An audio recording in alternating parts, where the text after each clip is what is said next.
नमस्कार किसान भाइयों, आज हम इस वीडियो में बात करेंगे गेहूं की दूसरी सिंचाई किस समय पे करनी चाहिए। अभी हमने आपको पिछले वीडियो में बताया था कि गेहूं की पहली सिंचाई कब करनी चाहिए और उसमें कौन कौन से खाद देने चाहिए। तो किसान भाइयों, पहली सिंचाई जब हम कर रहे होते हैं तो हमारे किसान भाइयों का इकलौता लक्ष्य होता है कि हमारी पौधों में टेलरिंग हमें बढ़ानी होती है, पौधों में कल्ले बहुत बढ़ाने होते हैं। तो जो किसान भाई बहुत अच्छे से खाद और समय पे सिंचाई करते हैं, उनके खेतों में बहुत अच्छे से टेलरिंग भी आती है, बहुत अच्छे से कल्ले बढ़ जाते हैं और उनका खेत जो है बहुत हरा भरा दिखाई देता है। इसके बाद में फिर बात आती है कि आपको दूसरी सिंचाई कब करनी होती है। दूसरी सिंचाई थोड़ी सी पहले करनी होती है। वैसे तो मैंने आपको बताया था कि आपकी सिंचाई जो है आपके खेत की मिट्टी के ऊपर डिपेंड करती है। फिर भी अगर मैं बात करूं तो वैज्ञानिक पद्धति पे आपको जो है 40 से 50 दिन के अंदर अंदर दूसरी सिंचाई करनी होती है। और आज इस वीडियो में हम ये भी बात करेंगे कि जब हमने पहली सिंचाई की थी, उसके बाद में जब हमने खादें डाली थी, उसके बाद भी अगर हमारे खेतों का स्ट्रक्चर अच्छा नहीं बना है, हमारा फसल जो है वो पीला दिखाई दे रहा है, तो हमें दूसरी सिंचाई में 5 से 10 दिन के अंदर कौन सी खादें डालनी है जिसकी वजह से हमारा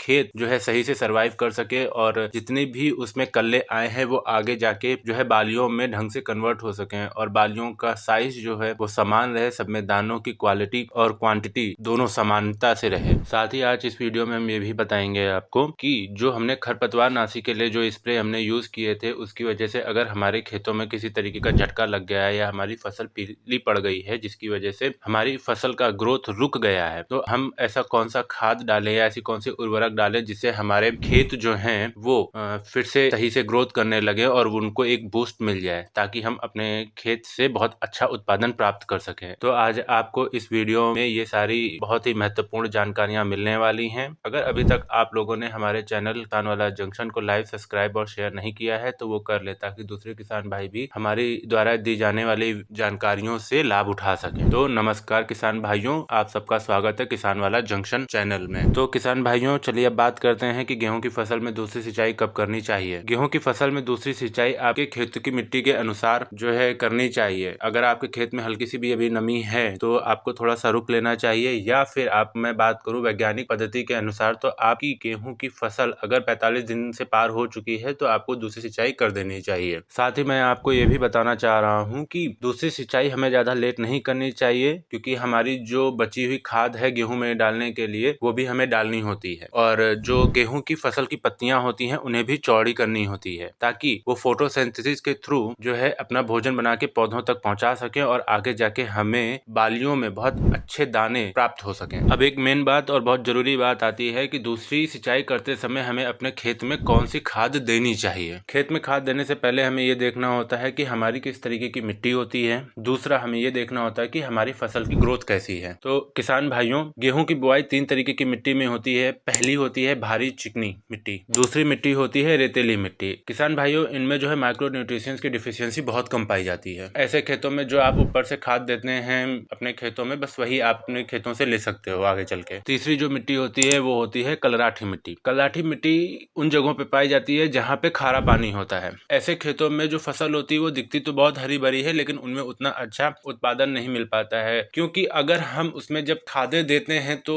वो खाद जो है सारा का सारा नीचे नहीं जा पाता और वो हमारे पौधों तक नहीं मिल पाता है। इस वजह से हमारे गेहूं का उत्पादन काफी कम हो जाता है। तो किसान भाई, अगर आप कलराठी मिट्टी में अपनी गेहूं की दूसरी सिंचाई करने जा रहे हैं तो आपको यूरिया जरूर लेना होता है और यूरिया के साथ में आपको 3 किलो पर एकड़ के हिसाब से सल्फर लेना होता है। एक बैग यूरिया होता है उसके अंदर लेना है ताकि जो हमारे खेतों के ऊपर सख्त मिट्टी हो चुकी है उसको सल्फर तोड़ सके और हमारी जो खेत के रोम छिद्र हैं वो बंद हो चुके हैं उनको ओपन कर सके, हमारी मिट्टी को थोड़ा नरम कर सके और भुरभुरी कर सके। और इनके साथ में आपको ह्यूमिक एसिड भी मिला लेना है, क्योंकि फास्फोरस और जिंक जैसे जो खाद होते हैं ना वो ऐसे ही मिट्टी के अंदर फिक्स होते हैं। तो किसान भाइयों, ह्यूमिक एसिड जो होता है वो ऐसी जमी हुई खाद को तोड़ने का काम करता है, वो हमारे खेतों को अवेलेबल कराने का काम करता है खादों। तो ह्यूमिक एसिड भी आपको जरूर ले लेना है कलराठी मिट्टी के अंदर। किसान भाइयों, आपको यूरिया लेनी है, सल्फर लेना और ह्यूमिक एसिड लेना है कलराठी मिट्टी के खेतों के अंदर। इनको मिलाकर छिटक देना है और सिंचाई कर देनी है। अब हम बात करते हैं उन खेतों के बारे में जिन खेतों की मिट्टी रेतीली है, बहुत कमजोर है। इन खेतों में हमने पहली सिंचाई करते समय यूरिया भी डाला, जिंक भी डाला, मैग्नीशियम सल्फेट भी डाला और इन खेतों में जब हमने गेहूं की बिजाई की थी उस समय पे हमने डीएपी भी डाला, सल्फर भी डाला, पोटास भी दे चुके हैं। अब दूसरी सिंचाई जब हम करें तब हमें क्या क्या और खादें डालनी चाहिए। किसान भाइयों, आपको इस बात का ध्यान रखना होगा, अगर अगर आपके खेत की मिट्टी रेतीली है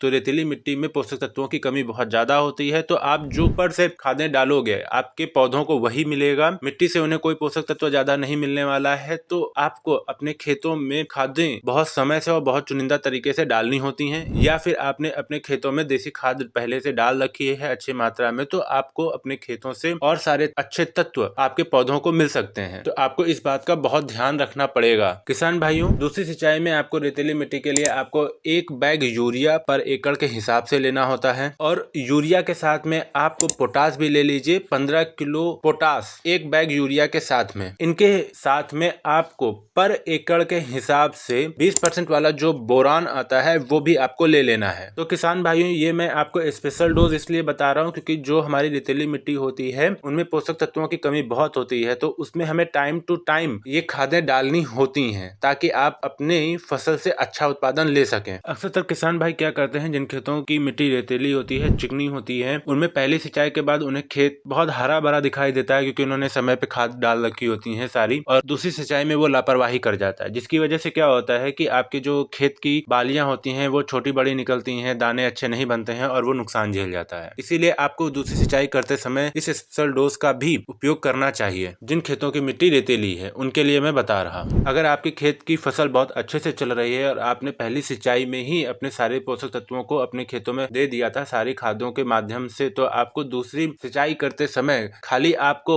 1 बैग यूरिया पर एकड़ के हिसाब से और 2 किलो सल्फर 1 बैग यूरिया के साथ में 20% वाला वो आपको अपने खेतों में देना होता है। अगर आप इस टाइम पे अपने खेतों में यूरिया देते हैं तो जो पौधा है वो अच्छे से ग्रोथ कर पाएगा, उसकी पत्तियां चौड़ी हो पाएंगी, और अगर पत्तियां चौड़ी हो जाएंगी तो उसमें क्लोरोफिल ज्यादा बनेगा और उसकी वजह से पौधा अपना भोजन बना के अच्छे से ग्रो करेगा। और जो सल्फर है वो एक तरीके का फंजीसाइड भी होता है। तो अगर हमारे खेतों में लगातार नमी बनी रहती है या आगे चलकर लगातार ओस गिरती रहती है तो हमारे पौधों के जो नीचे की पत्तियां होती हैं वो पीली पड़ जाती हैं। तो जो हम यूरिया के साथ में सल्फर मिलाकर दे रहे हैं वो एक तरीके से फंजीसाइड का भी काम करेगी, जो कि हमारी फसल को इन बीमारियों से बचाने का काम करती है। अब बात करते हैं जिन खेतों में हमने खरपतवारसी नाशक का उपयोग किया था और उसकी वजह से हमारे खेतों में झटका लग गया है, फसल पीली पड़ गई है या फिर हमारे खेतों का ग्रोथ रुक गया है, तो उसके लिए हमें क्या करना चाहिए। इसके लिए हमें सीबी एक्सट्रैक्ट जो बाजार के अंदर बहुत सारे मिल जाते हैं वो अपनी खादों में मिला देने होते हैं। जिस एक आता है सागरिक, दूसरा आता है बायोवीटा